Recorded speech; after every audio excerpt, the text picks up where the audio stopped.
السلام عليكم ورحمة الله وبركاته. إن الحمد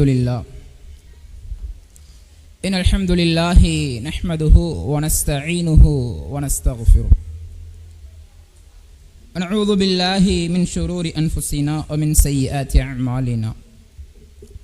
من يهدي الله فلا مضل له ومن يضلل فلا هادي له. وأشهد أن لا إله إلا الله وأشهد أن محمدا عبده ورسوله أما بعد. يا أيها الناس اتقوا ربكم الذي خلقكم من نفس واحدة وخلق منها زوجها وبث منهما رجالا كثيرا ونساء واتقوا الله الذي تساءلون به والأرحام إن الله كان عليكم رقيبا. يا أيها الذين آمنوا اتقوا الله حق تقاته ولا تموتن إلا وأنتم مسلمون. يا أيها الذين آمنوا اتقوا الله وقولوا قولا سديدا يصلح لكم أعمالكم ويغفر لكم ذنوبكم ومن يطع الله ورسوله فقد فاز فوزا عظيما. போற்றுவதற்கும் புகழ்வதற்கும் தகுதி படைத்தோன் ஏக வல்லோன் அல்லாஹ் ஒருவனுக்கே எல்லா புகழும் உரித்தாக.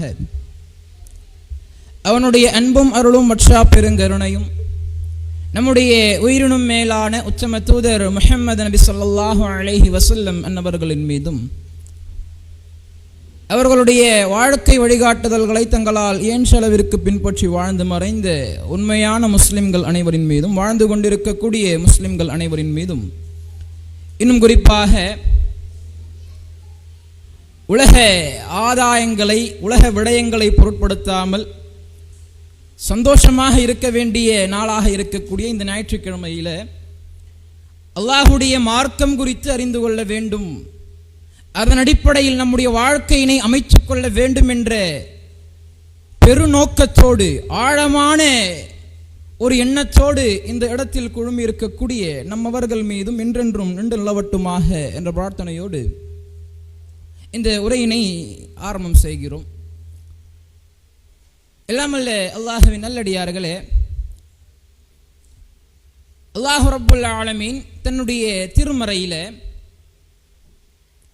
பொதுவாக முஸ்லிம்களுக்கும் அல்லாஹுவை நம்பி அல்லாஹ் சொல்லக்கூடிய ஏனைய நம்பிக்கைகளை அம்சங்களாக வாழ்க்கையில் பொருந்திக் கொண்டு வாழக்கூடிய முஃமின்களுக்கும் முஃமின் அல்லாதவர்களுக்கும் இடையே இருக்கக்கூடிய வேறுபாட்டை அல்லாஹ் ரப்புல் ஆலமீன் தன்னுடைய திருமறையில விளக்குறான். வலி குல்லியும் விஜ்ஹத்துன் ஹுவ முவல்லிஹா ஃபஸ்தபிகுல் கைராத். இந்த உலக வாழ்க்கையில எல்லா மனிதர்களுமே ஒரு இலக்கை முன்வைத்து பயணித்துக் கொண்டிருக்கிறார்கள். ஏதாவது ஒரு இலக்கு இருக்கும். ஐனமா தகூனு யஅதி பிக்குமுல்லாஹு ஜமீஆ. முஃமின்களாக இருக்கக்கூடியவங்க, அல்லாஹ்வை நம்பி வாழ்ந்து கொண்டிருக்கக்கூடியவர்கள், மறுமையை நம்பி வாழ்ந்து கொண்டிருக்கக்கூடியவர்கள், நாளைய மறுமையில் அல்லாஹ் ரப்புல் முஸ்லிம்களை பாருங்க, அதிலும் குறிப்பாக தௌஹீத்வாதிகளை பாருங்க, எப்படிப்பட்ட ஒரு எண்ணம் மனசுல வந்துருச்சு அப்படின்னா, நாம ஷிர்கான காரியங்களை செய்யறது கிடையாது, நாங்க தர்காவுக்கா போறோம், தர்காவிலிருந்து விலகி வந்துட்டோம், தாயத்திலிருந்து விலகி வந்துட்டோம், இது போன்ற அல்லாஹ்விற்கு இணை கற்பிக்கக்கூடிய காரியங்கள் இருக்குது, அந்த காரியங்களிலிருந்து நாங்கள் விலகி வந்து விட்டோம், நேரான வழியை பெற்றுக்கொண்டோம், இது போதும் எங்களுக்கு என்ற அடிப்படையில் அமல்களிலே பேணுதல் இல்லாமல் அல்லாஹ் வழங்கிய இந்த அழகிய வாழ்வினை அமல்களால் அலங்கரிக்க வேண்டும் என்ற பொறுப்பை உணராமல் செயல்பட்டு கொண்டிருக்கிறோமே. அல்லாஹ் ரப்புல் ஆலமீன் தன்னுடைய திருமறையிலே 58 வசனங்கள் அல்லாஹ் பேசுறான். அதாவது திருமறை நெடுகிலும் ஒரே கருத்து. என்ன கருத்து? கொஞ்சம் சலசலப்பை தவிர்த்துங்க, இன்ஷா அல்லாஹ் பயான்ல கேள்விகள் இருக்கும். அல்லாஹ் ரப்புல் ஆலமீன் தன்னுடைய திருமறையில திருமறை நெடுகிலும் 58 வசனங்கள்ல அல்லாஹ் என்ன பேசுறான் அப்படின்னா, என்ன நம்பிக்கை கொண்டவர்களே, நம்பிக்கை கொண்டுட்டீங்க, ஆழமான நம்பிக்கை உங்களிடத்துல இருக்குது, அல்லாஹ்விற்கு இணை கற்பிக்கல, நேரடியாக தௌஹீத்வாதிகளை நோக்கி பேசுறான். அல்லாஹ்வின் மீது அதீத நம்பிக்கை இருக்குது, சத்திய கொள்கையில பயணிக்கிறீங்க. ஆனாலும் இது மாத்திரம் பத்தாது. வல்லதீன ஆமனு, நம்பிக்கையோடு சேர்த்து வஅமிலு ஸாலிஹாத், யார் நல்ல அமல்களை செய்கிறார்களோ, யார் நல்ல காரியங்களிலே ஈடுபடுகிறார்களோ அப்படிப்பட்ட அடியார்களுக்கு மாத்திரம்தான் உலாயிக அஸ்ஹாபுல் ஜன்னா, ஸ்வர்க்கவாதிகள், ஹும் ஃபீஹா ஹாலிதூன், அவர்கள் அந்த ஸ்வர்க்கத்தில் நிரந்தரமாக நிலையாக இருப்பார்கள். நம்முடைய எண்ணங்களை அல்லாஹ் ரப்புல் ஆலமீன் தூக்கி எறிஞ்சிட்டானே.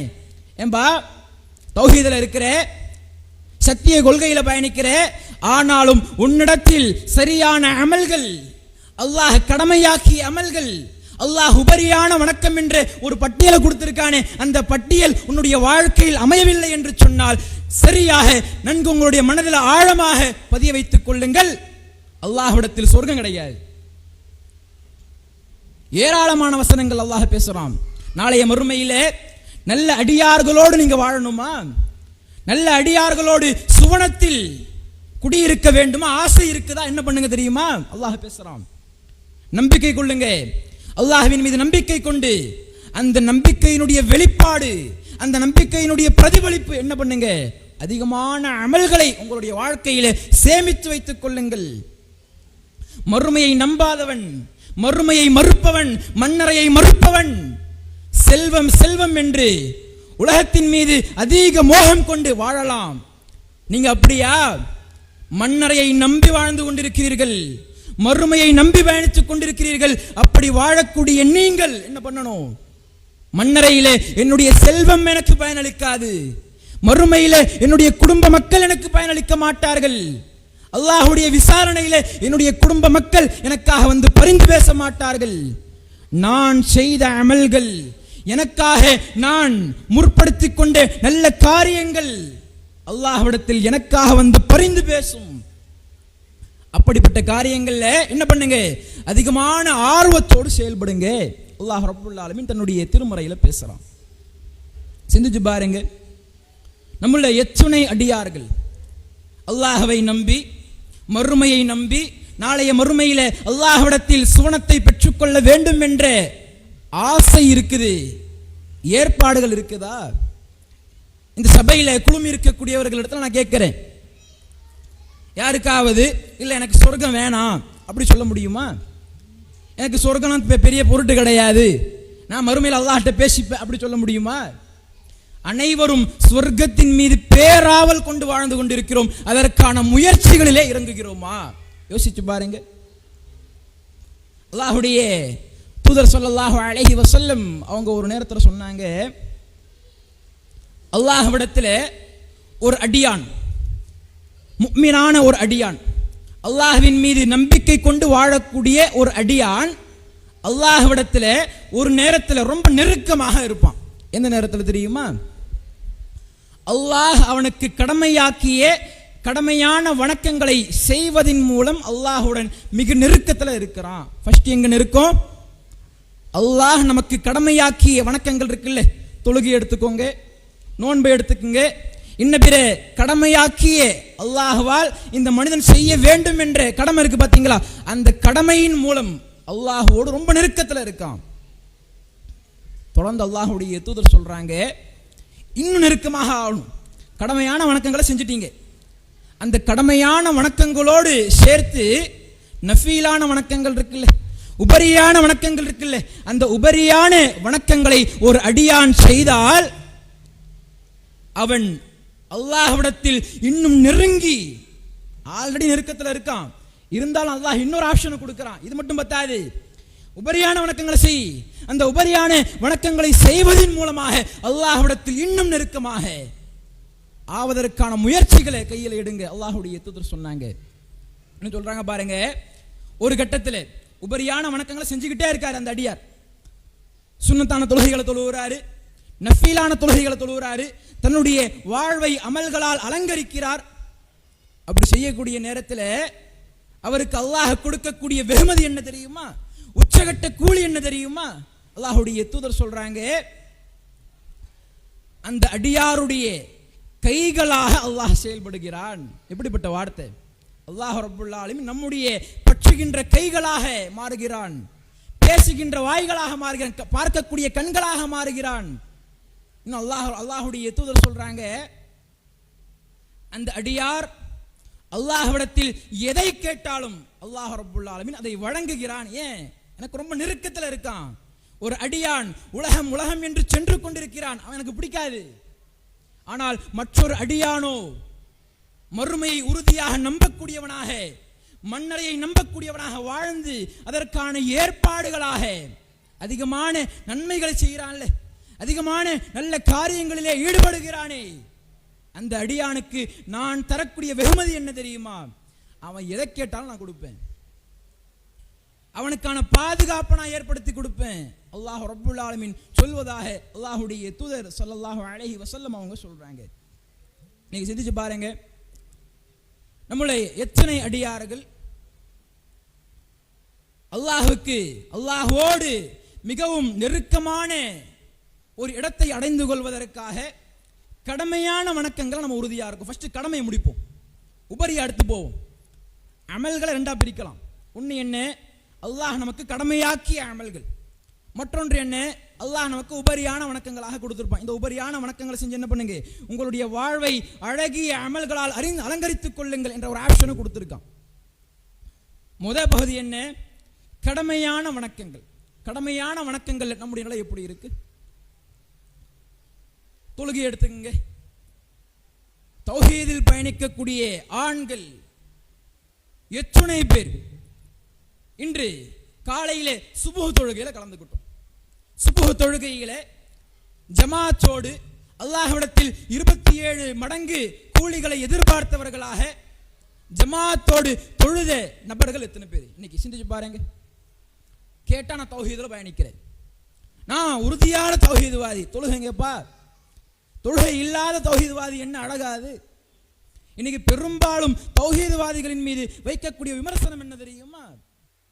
என்ன பாய் தௌஹீத் சொல்றீங்க, ஆனா தொழுகையில் ஆளை காணுமே, சுபுஹ் தொழுகைகள்ல அந்த தௌஹீத்வாதியை பார்க்க முடியலையே, வீட்டில் உறங்கிக்கிட்டு இருக்காரு.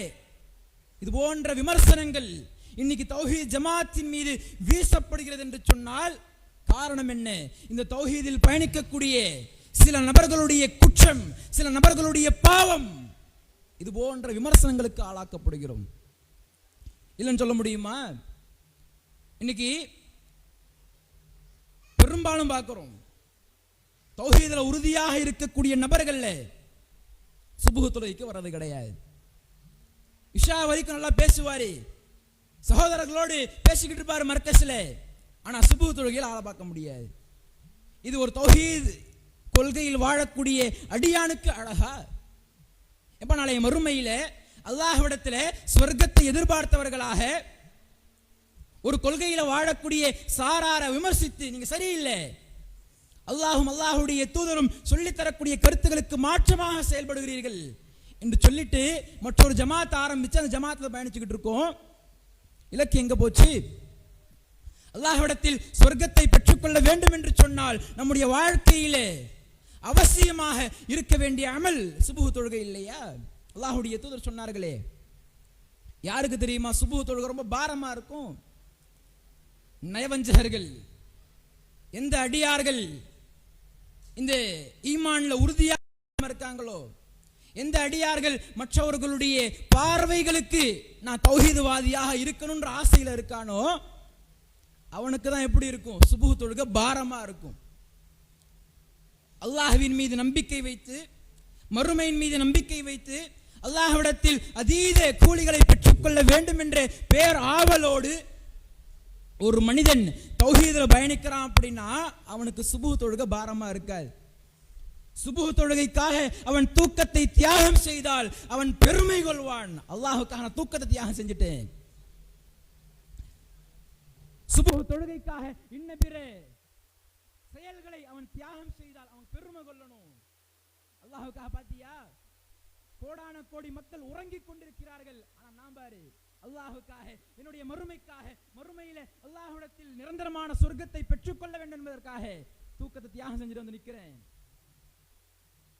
சிந்திச்சு பாருங்க. அல்லாஹ்வுடைய தூதர் சொன்னார்களே, எந்த அடியான் சுபுஹ் தொழுகையில கலந்துக்கிறானோ அந்த அடியானுக்கு அல்லாஹ் தரக்கூடிய கூலி என்ன தெரியுமா? அந்த நாள் முழுக்க அவனுக்கு பாதுகாப்பு.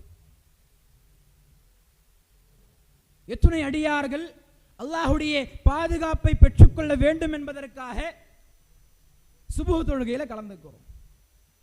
நீங்க பார்க்கிறோம், இசட்டு பிரிவுன்றாங்க, முதலமைச்சருக்கான பாதுகாப்பு, பிரைம் மினிஸ்டருக்கான பாதுகாப்பு, இது போன்ற பாதுகாப்புகளை, ராணுவ பாதுகாப்பு, அதான் பார்க்கும்போது வியந்து பார்க்கிறோம். என்னடா இப்படி இருக்காங்க, எவ்வளவு பெரிய ரைஃபிளை கையில் வச்சிருக்காங்க, கன்னை வச்சிருக்காங்க, பார்க்கிறோம்ல, வியந்து பார்க்கிறோம்ல. அல்லாஹ் ரப்புல் ஆலமீன் பேசுறான், பிஎம் என்ன சிஎம் என்ன, சுபுஹ் தொழுகையில கலந்துக்க, உனக்கு என்னுடைய பாதுகாப்பு கிடைக்கும்.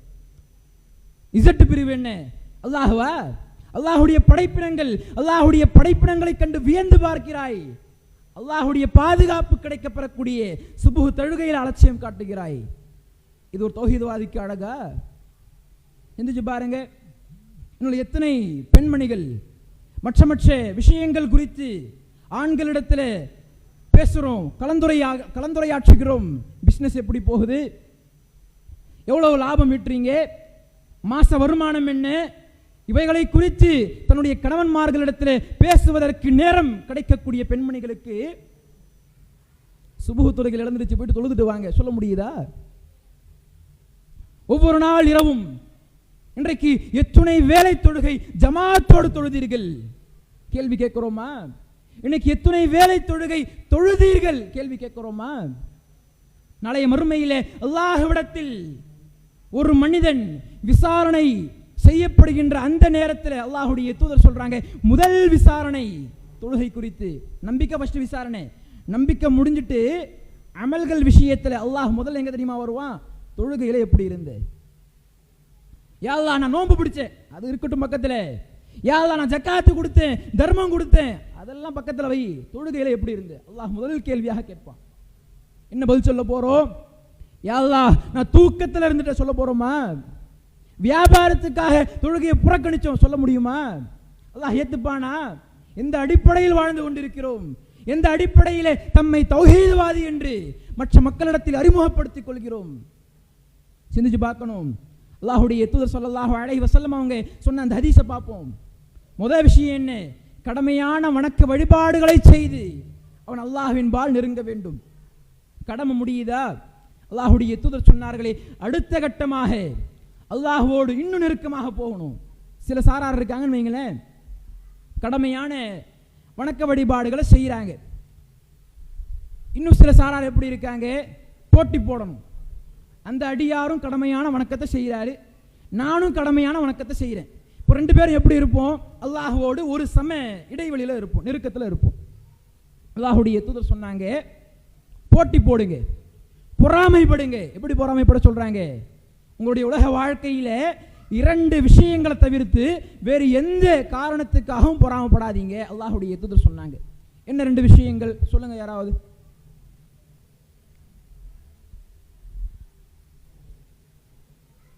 கேள்விகள் இருக்குன்னு சொன்னோம்,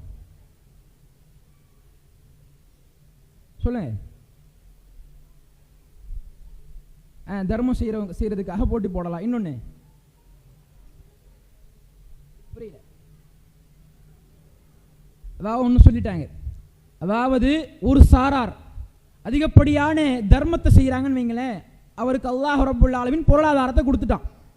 அந்த பொருளாதாரத்தை சரியாக பயன்படுத்தி அமல்களை செய்து அந்த பொருளாதாரத்தின் மூலமாக நான் எப்படி மறுமையில் நல்ல நிலை அடையணும் அப்படின்ற அந்த ஆங்கிளில் பார்க்குறான். உலக அலங்காரங்களுக்காக எல்லாமே நல்ல ட்ரெஸ்ஸை போடணும், போடலாம், தப்பு இல்லை. மற்ற அலங்காரங்களை ஒதுக்கி வைத்து விட்டு மறுமைக்கான அலங்காரங்களை செய்யணும் அப்படின்ற ஆர்வத்தில் என்ன பண்றாரு? அதிகமான தர்மங்களை செய்கிறார், அமல்களால் அலங்கரிக்கிறார். இப்போ அதை பார்த்து நீங்க என்ன பண்ணுங்க? பொறாமப்படுங்க.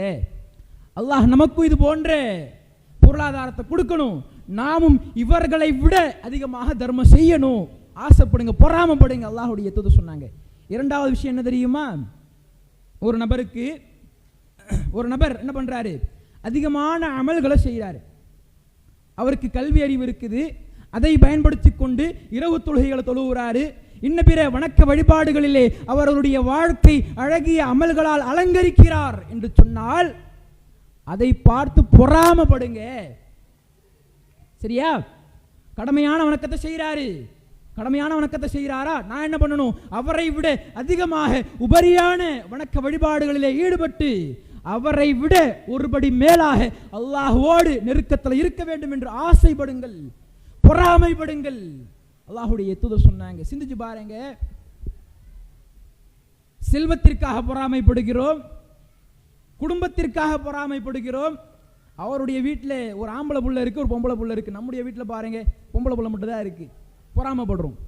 அல்லாஹ்வுடைய கையில் இருக்கக்கூடிய ஒரு விஷயத்தை வச்சு எப்படி பொறாமைப்படுறோம்? அவங்களுடைய வீட்டில் ஒரு ஆம்பளை புள்ள இருக்கு, பொம்பளை புள்ள இருக்கு. நம்முடைய வீட்டில் பொம்பளை புள்ள மட்டும் தானே இருக்கு, இதில் போட்டி போடுறோம். அல்லாஹ்வுடைய தூதர் சொன்னாங்க, நீ எதிரையும் போட்டி போடாத, இந்த விஷயத்தில் போட்டி போடு.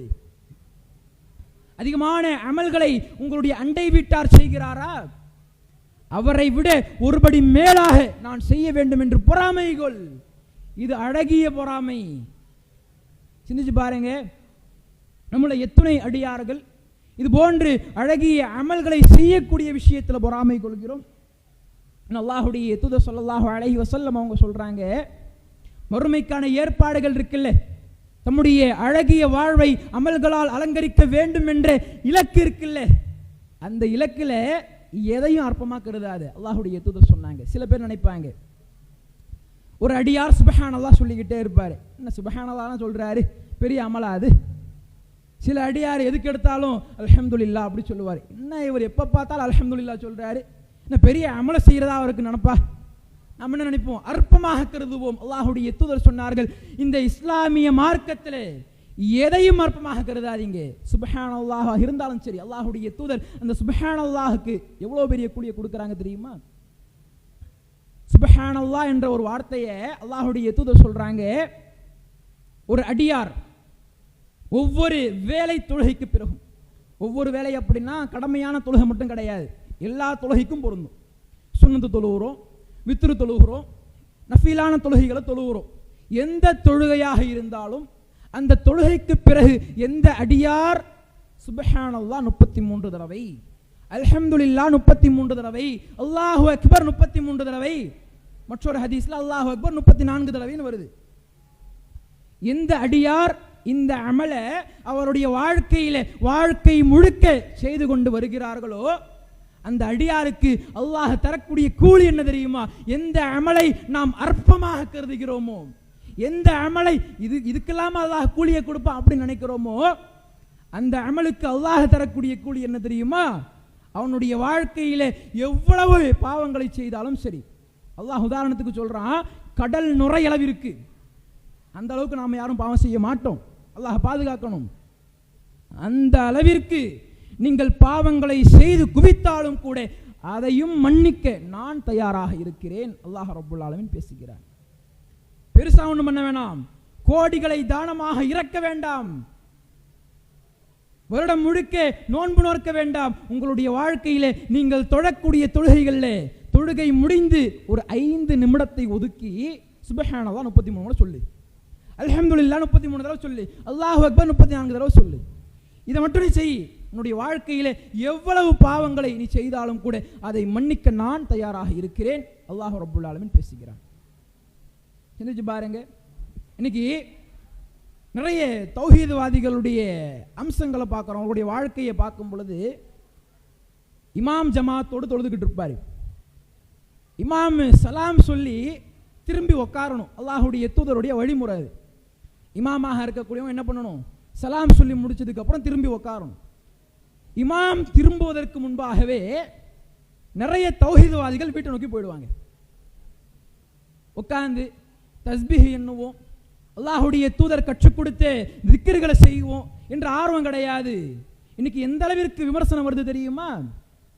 போயிட்டு நம்ம தாவா களத்தில் நிற்கிறோம், சுன்னத்துல் ஜமாத் இடத்துல போயிட்டு தாவா செய்யக்கூடிய நேரத்தில் அந்த சுன்னத்து ஜமாத்தை சார்ந்த நபர்கள் சொல்றாங்க, என்ன பாய் தௌஹீத் ஜமாத்லேருந்து வந்திருக்கீங்களா?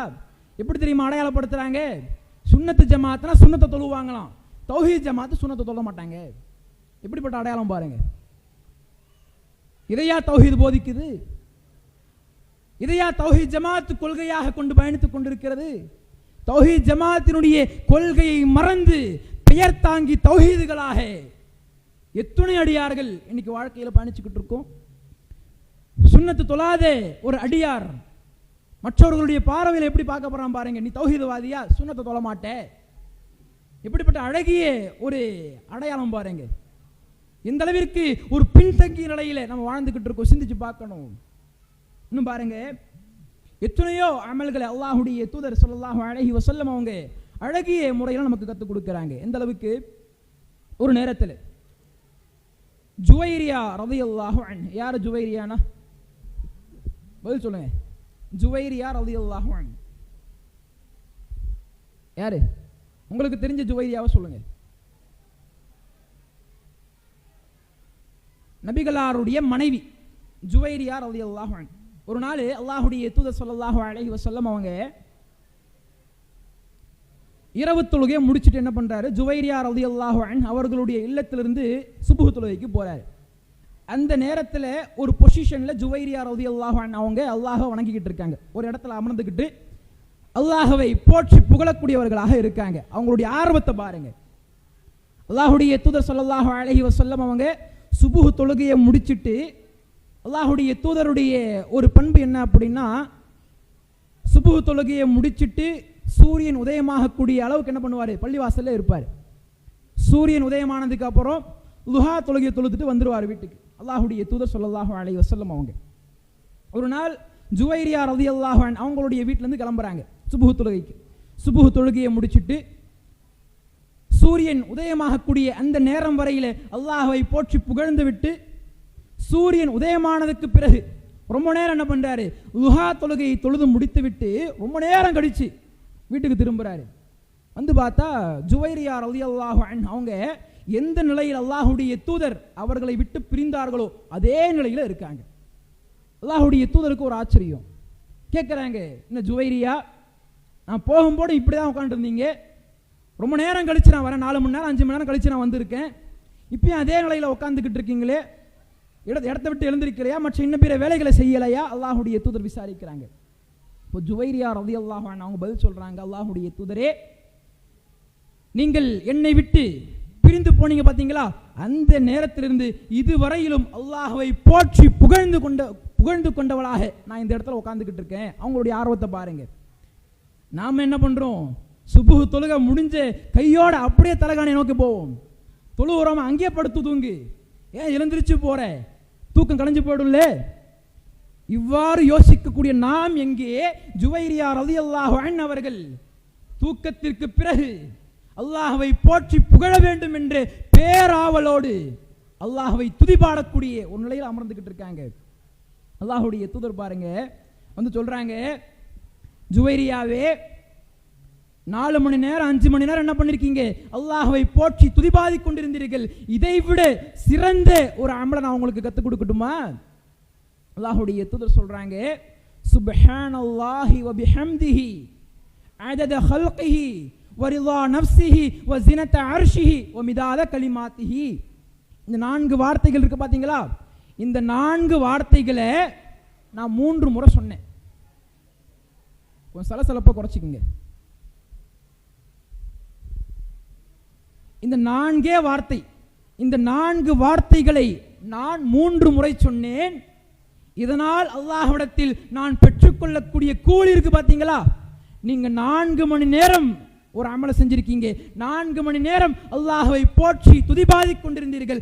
அதை விட சிறந்த கூலி அல்லாஹ் ரப்புல் ஆலமீன் இந்த 4 வார்த்தைகளுக்கு கொடுக்கிறான். எத்தனை பேருடைய வாழ்க்கையில இந்த 4 வார்த்தைகள் அம்சங்களாக இருக்கு, சிந்திச்சு பாருங்க. நமக்கு தெரியாத செய்தியா இது? இப்பதான் புதுசா கேட்கிறோமா? எத்தனையோ பயான்கள்ல கேட்டிருப்போம், எத்தனையோ உரைகளிலே கேட்ட ஒரு செய்தி, ரொம்ப இலகுவான வார்த்தைகள், நாவிற்கு எளிதான வார்த்தைகள். இதை சொல்றதுக்கு என்ன 10 மணி நேரம் ஆக போகுதா? 5 மணி நேரத்தை ஒதுக்கணுமா? 2 நிமிடங்கள் அதிகம். 2 நிமிடங்களை அல்லாஹ்விற்காக இந்த துதி சொல்லை பாடுவதற்காக நாம் ஒதுக்கினால் அல்லாஹ்விடத்தில் ஆக சிறந்த கூலிகளை பெற்றுக்கொள்வோம் என்று சொன்னால் அந்த கூலிக்காக போட்டி போட வேண்டாமா? அண்டை வீட்டார் நான் இன்னைக்கு சொன்னேன் அப்படின்னு சொல்றாங்களா, அதை விட நான் அதிக முறை சொல்ல வேண்டும் என்ற பேர் ஆவல் நமக்கு வேண்டாமா? அல்லாஹ்வுடைய தூதர் ஸல்லல்லாஹு அலைஹி வஸல்லம் அவங்க மற்றொரு தருணத்தில் சொல்றாங்க, நாளைய மறுமையிலே அல்லாஹ்விடத்தில் ஒரு மனிதன் சொர்க்கத்தை அடைய வேண்டும் என்று சொன்னால், நம்முடைய இலக்கு தானே, வேற ஏதாவது இலக்கு இருக்குதா? சொர்க்கம் தானே இலக்கு. அந்த இலக்கை அடைந்து கொள்ள வேண்டும் என்று சொன்னால் அல்லாஹ்வுடைய தூதர் சொன்னாங்க, நாளைய மறுமையில் அல்லாஹ் ரப்புல் ஆலமீன் மீசான் என்ற ஒரு தராசை நிறுவுவான். கேள்வி கணக்கு விசாரணையின் பொழுது மீசான் அப்படின்ற ஒரு தராசு இருக்கும். அந்த தராசில ஒரு பக்கம் என்ன இருக்கும்? நன்மையான காரியங்கள் இருக்கும். மற்றொரு பக்கம் என்ன இருக்கும்? தீமையான காரியங்கள். நம்முடைய வாழ்க்கையில் நாம் தெரிந்து தெரியாமல் அறிந்து அறியாமல் செய்த எல்லா பாவங்களையும் அல்லாஹ் ரப்புல் ஆலமீன் அந்த தீமையான அந்த இடத்தட்டு இருக்குல்ல அதில் வந்து நிறுத்துவான். அல்லாஹ்வுடைய தூதர் சொன்னார்கள், யாருடைய நன்மையினுடைய கணம் அதிகரித்து விடுகிறதோ அவன் வெற்றி அடைவான். அல்லாஹ் தன்னுடைய திருமறையில் பேசுறான், இந்த அடியாருக்கு தன்னுடைய ஏடு வலது கரத்தில் தரப்படுகிறதோ, எந்த அடியாரு, எந்த அடியாருக்கு நன்மையினுடைய கணம் அதிகரித்து விட்டதோ அந்த அடியாருக்கு அல்லாஹ் ரப்புல் ஆலமீன் அவனுடைய ஏடு இருக்கு பாத்தீங்களா, ஏடுனா என்ன? அந்த அடியான் இந்த உலகத்தில் செய்த நன்மையான காரியங்களுக்கான ஏடு இருக்கும்ல, அந்த ஏட்டை அல்லாஹ் ரப்புல் ஆலமீன் தன்னுடைய வலது கரத்துல கொடுப்பான். அவன் வெற்றி அடைந்து விட்டான், சுவனவாதி. அந்த இடத்தை நாம் அடைய வேண்டும் என்று சொன்னால் நம்முடைய வாழ்க்கையிலே அதிகமான அமல்களை செய்து அந்த மீசான் தராசிலே நன்மையினுடைய கணத்தை அதிகரிக்க செய்வதற்கான வேலைகளை செய்யணும். சிந்திச்சு பாருங்க,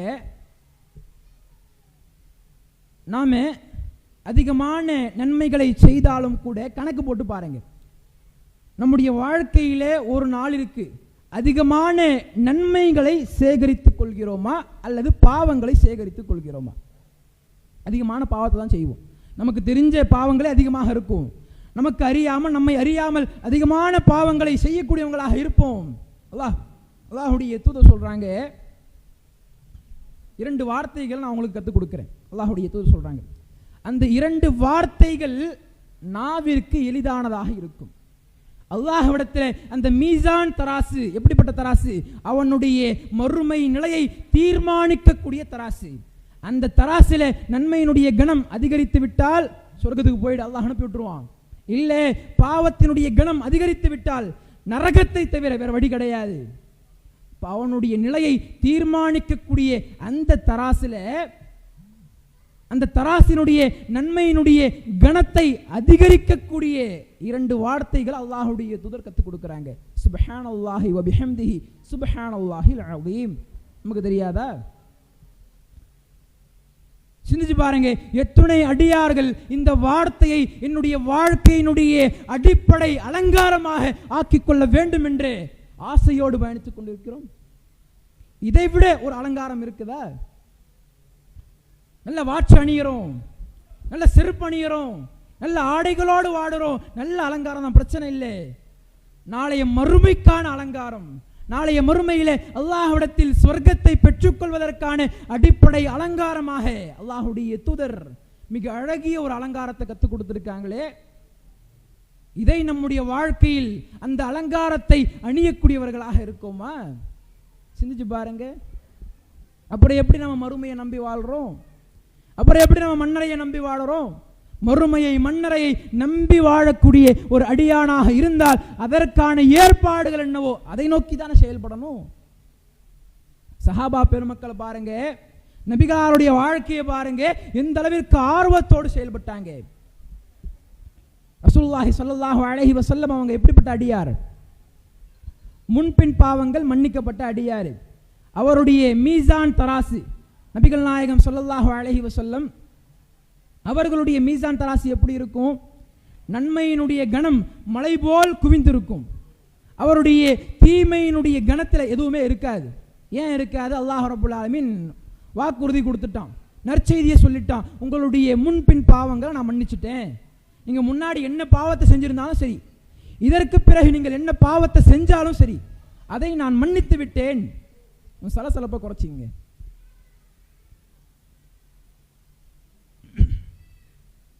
அல்லாஹ் ரப்புல் ஆலமீன் அல்லாஹுடைய தூதருக்கு வழங்கிய ஒரு ஆகச் சிறந்த ஒரு சிறப்பு என்ன அப்படின்னா, அல்லாஹுடைய தூதருடைய முன்பின் பாவங்கள் மன்னிக்கப்பட்டு விட்டது.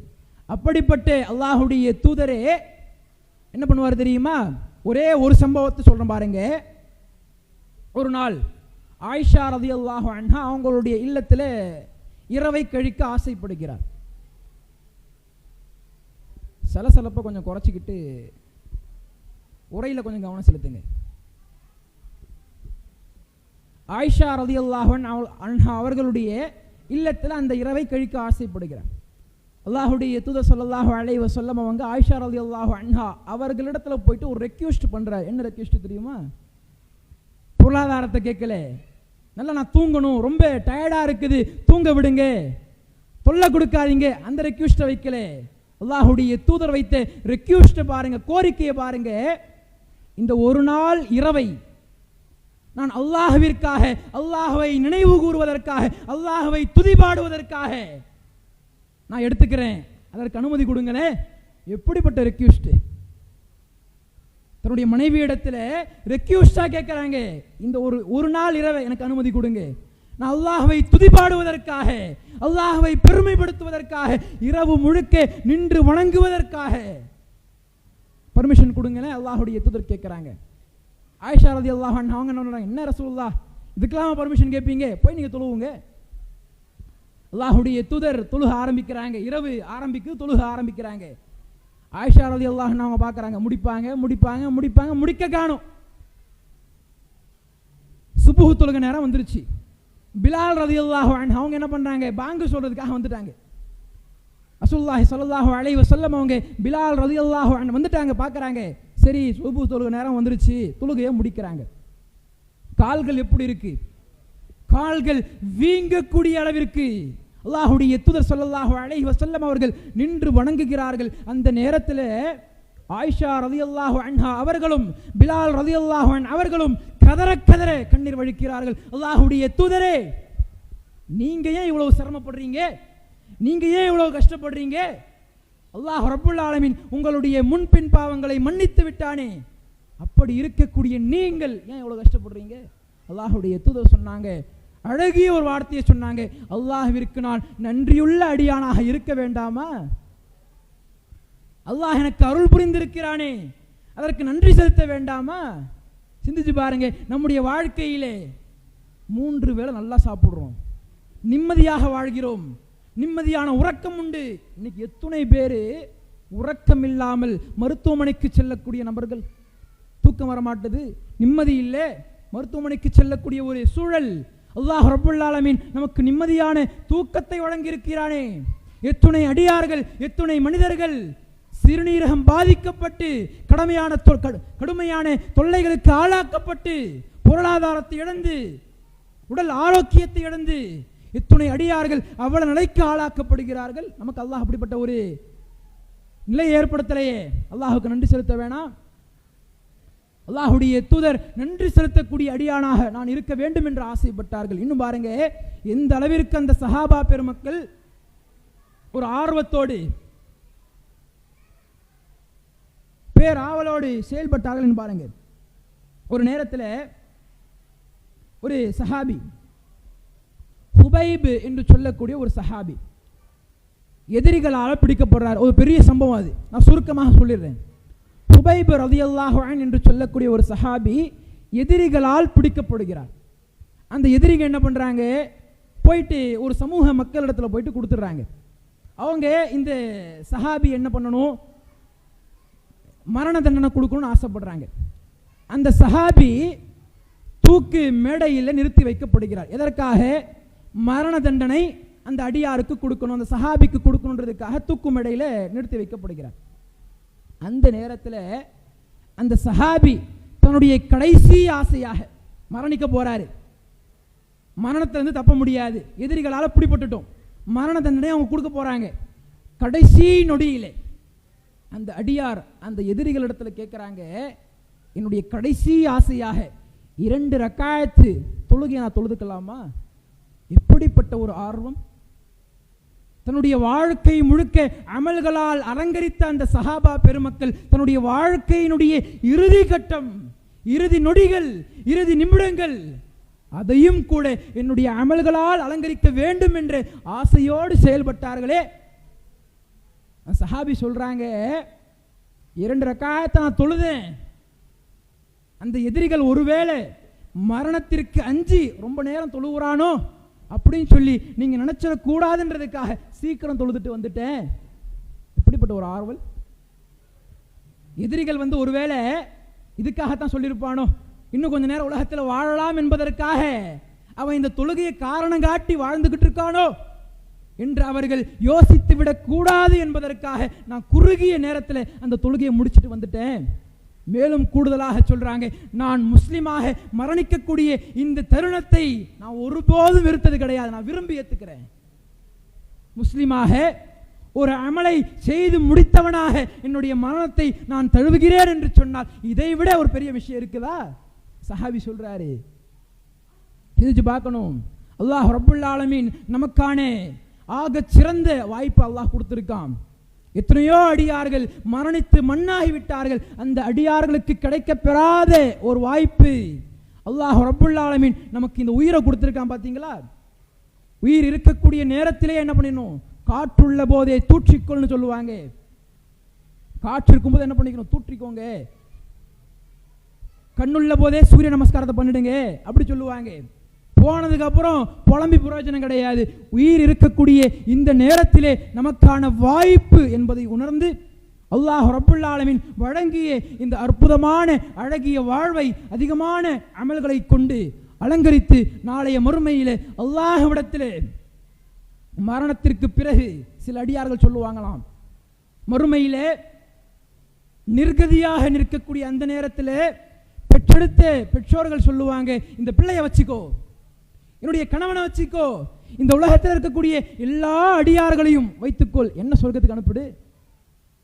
மனைவி இதே வாசகத்தை சொல்லுவா, என்னுடைய கணவனை வச்சுக்கோ, என்னுடைய பிள்ளைகளை வைத்துக்கொள், இந்த உலகத்தில் இருக்கக்கூடிய எல்லா மனிதர்களையும் பிணையமாக வைத்துவிட்டு எனக்கு மட்டும் சொர்க்கத்தை கொடுக்குறேன். அல்லாஹ்விடத்தில் கதறக்கூடிய ஒரு சூழ்நிலை நாளைய மறுமையில் ஏற்படும். அந்த நேரத்தில் கதறாம இருக்கணும், அந்த நேரத்தில் கெஞ்சாம இருக்கணும், அந்த நேரத்தில் அல்லாஹ்விடத்தில் மன்றாடாமல் இருக்க வேண்டும் என்று சொன்னால் இந்த ரூஹ் இருக்கக்கூடிய இந்த நேரம், இந்த வாழ்வு, அழகிய வாழ்வை அமல்களால் அலங்கரித்து நாளைய மறுமையில் அல்லாஹ்விடத்தில் ஆகச் சிறந்த ஒரு நிலையாக இருக்கக்கூடிய சொர்க்கத்தை பெற்றுக்கொள்ளக்கூடிய ஒரு பாக்கியத்தை வல்ல இறைவன் உங்களுக்கும் எனக்கும் தந்தருள் புரிவானாக என்று கூறி என்னுடைய இந்த உரையை முடித்துக் கொள்கிறேன். அஸ்ஸலாமு அலைக்கும் வரஹ்மத்துல்லாஹி வபரகாத்துஹு.